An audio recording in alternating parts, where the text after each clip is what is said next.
What's up, Ragin Nation? How's it going? This is Alex, you watching the Ragin Nation show, Transformers 4 edition. This is just a web series where we talk about all things that matter to me for production of the 4th installment of the live-action Transformers film franchise, directed by Michael Bay. Let's get the shoutouts out of the way, and we're gonna begin with birthday shoutouts. And I gotta say a big happy birthday shoutout to Ryan Copez.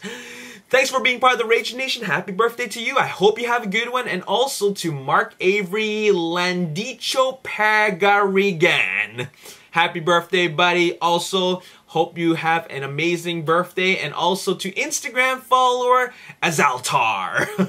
Thanks a lot for following me on Instagram. And once again, to all of you guys, happy birthday, all right? And I want to say a shout out to Instagram follower Davenchutunenami for being my 400th Instagram follower. If you're following me on Instagram, thanks a lot. And for my future followers, thanks for all the support. I've been posting a lot of random photos, alright? Follow me on Instagram at the Ragin Nation. Also, I want to say I want to give a big shout out to Savannah for her cool artwork. Check this out. We got, what do we got here? We got Bumblebee. This Bumblebee's head. And also pencil sketch of Optimus Prime, and it's so detailed, looking great. Savannah, you're very talented, keep up the good work. And also we got to give a big shout out to Rebellis Johnson, because did you ever wonder what it would look like if Optimus Prime and Bumblebee and Shockwave had a baby? You ever wondered that? Because I always wondered that when Dark of the Moon came out, and looks like he answered that question for me, because check this out, we got Optimus Shockwave-a-bee. That's what he's supposed to look like if they, you know, they mix their transistors together, I guess. And also I want to say shout out to Shay Fillet for making the Age of Extinction Decepticon logo in Minecraft. And also finally a big shout out to Mikester89 for his short film, Transformers short film, Skydive vs. Starscream. I'm going to leave you the link in the description box below where you can check out his little short film. It's actually a big short film because he put a lot of work into it. If you check it out, you'll see that it's a CG animated short film, and you're going to want to watch it because he put a lot of his time and work and his talent into making this work, and I've seen it. It's really cool. I like what you've done with the characters, and it's action-packed. Check it out. The link is in the description box below. Now let's talk about some of the news. And the first little bit of news that I have for you is Bumblebee's robot mode. Now, we've seen little hints of Bumblebee's robot mode here and there, but in this little promotional artwork for this Lamborghini, or rather Lockdown vs. Bumblebee track racing set, I went like this because I assumed that it's going to go in a corkscrew. Anyways, in this promotional artwork, it really reveals Bumblebee's robot mode. And what I gotta say about this is that you definitely see a lot more black this time. Now, I always wondered, where does all that black come from? Where do all the black parts come from? And Bumblebee's Camaro, like the concept Camaro from 2014, like, it doesn't have a whole lot of black on it, just that strip. It turns out that based on careful examination, a lot of his yellow parts are flipped. So because of that, the black that you're seeing is actually probably either black or dark gray, but what it is that you're seeing the insides of Bumblebee, and therefore a lot of the yellow is being flipped the other way, therefore you're seeing a lot of his inner parts, and that's why it's so black. So that is definitely a new look for Bumblebee. I was always wondering, why is there all this black on his chest? And it's all because the parts are being flipped around and you're seeing more of his inner parts. So there you have it. Still black and yellow, black and yellow, black and yellow, black and... Anyways, moving on. We gotta talk about Dinobots, specifically one Dinobot, and that would be Grimlock.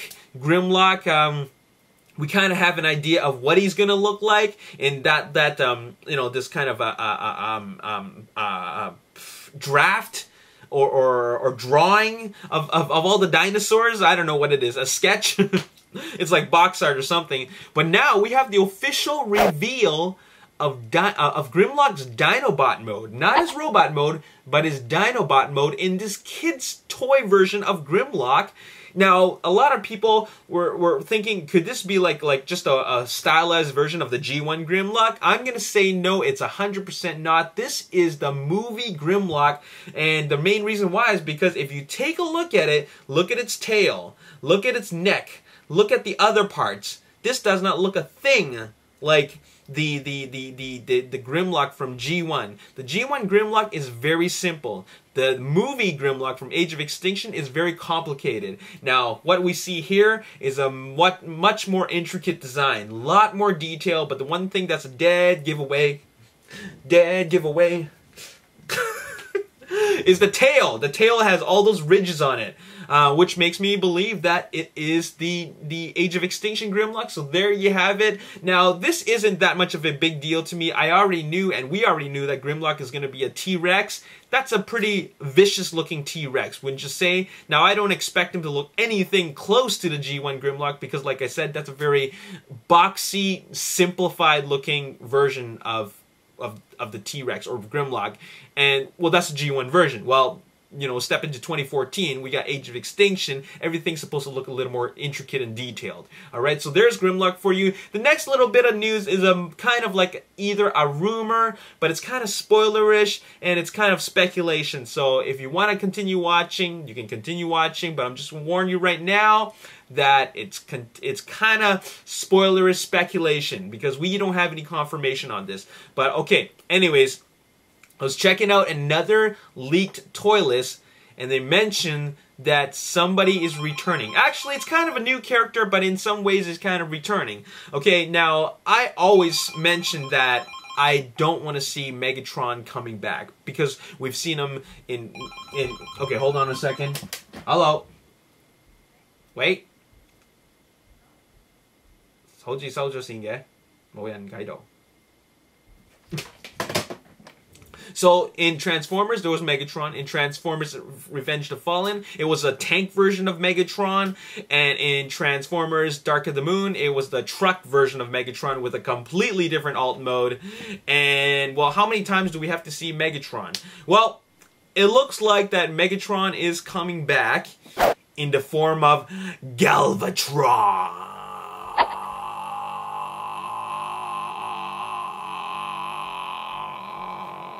Okay, Galvatron, alright? And, you know, Michael Bay doesn't want to bring back Megatron for the first time, I mean, for the 4th time. So why not make him back as a completely different character, and that would be Galvatron, which is kind of like Megatron. But the fact is that in G1, you can never kill Megatron. Megatron keeps on coming back. He just keeps on returning. So they're kind of sticking to the theme of G1, where Megatron is back, but as Galvatron, just like in the 1986 movie. And the reason why I know this is because of the toy leaks, the lists, the catalogs. They never ever mention Megatron. They always mention Galvatron. All right, so Galvatron is coming back now. Who is Galvatron? Is Galvatron gonna have some Cybertronian mode that we just haven't seen because it's all CG, or could he be the Freightliner Argosy? Now, if the Freightliner Argosy is Galvatron, that's kind of, well, that fooled me because I always thought it was Motormaster. And, you know, the whole time, since I've been doing these updates, as soon as I saw the Freightliner Argosy, I said, man, that's gotta be Motormaster. That's freaking Motormaster, okay? And now in the toys, the catalog list, it doesn't mention Motormaster once, and they mentioned that's Galvatron. Now, Nelson from MichaelBay.com also mentioned that once you guys find out who the Freightliner Argosy, a lot of people might be pissed off, alright? A lot of, like, hardcore fans might be pissed off. Now, when he said that, I was thinking that, could he be referring to Grimlock? You know, if I found out that Freightliner Argosy is Grimlock, I'd be pissed off too, right? It should have been Motormaster, right? But now that I really think about it, with Galvatron returning, or rather Megatron returning as Galvatron, and then a Freightliner having like gray and black, I'm just thinking that this could be Galvatron. This could be Megatron returning, but as Galvatron.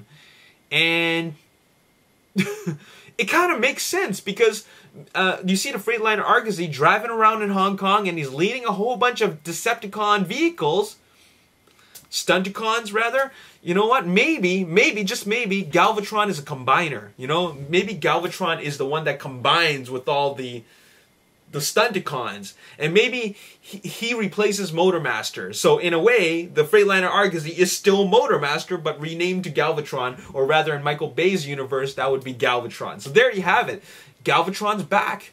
Galvatron is back, definitely as a toy at least. And I think it's coming back in the movie as the Freightliner Argosy. What do you guys think? Let me know in the comment section below. Let's talk about collection photos.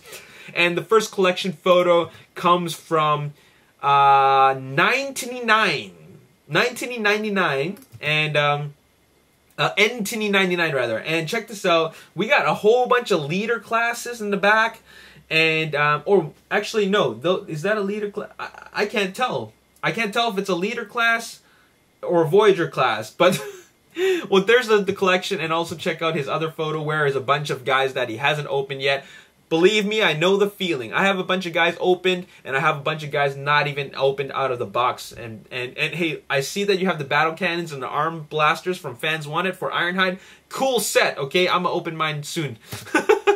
And collection photo from George, and George has a bunch of small guys. You know those what do you call those guys? Those bot shots. They're called bot shots, and you got Devastator in the back. So very, very cool. And finally, the last collection photo comes from Yasser, and Yasser is very talented artist because he made some art out of paper, and what he has here is Optimus Prime made completely out of paper. I'm just thinking, you know what, if you want Transformers, you don't have to always go out and buy it. You can go out and make it. You know, everybody has some sort of creativity, you know, built inside them. It's in their DNA. Well, not everybody, but most people.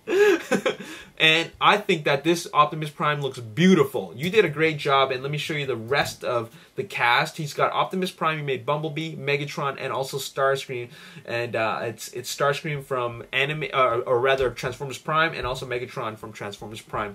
Very awesome. You're super talented. I really appreciate you showing me this because this is the type of stuff that I love to see. I love to see people working their creativity, and this came straight from the heart because, you know, I can imagine this must have taken a lot of time and a lot of thought to make up something like this. So there you have it. Thanks a lot, Yasser. And also thanks to 1999 and George for sharing me your collection photos. Happy birthday to everybody. And also thanks a lot to everybody who follows me, subscribes to me on YouTube, likes the Ragin Nation Facebook page, follows me on Twitter, and also started following me on Instagram.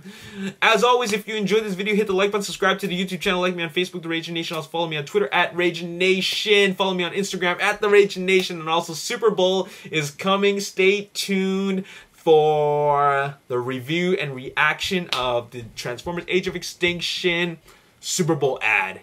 It's going to be awesome, and it's only 3 days away. All right? I'll see you next time. Peace. It looks like he's got some pretty decent articulation for posing, and that's a pretty cool pose.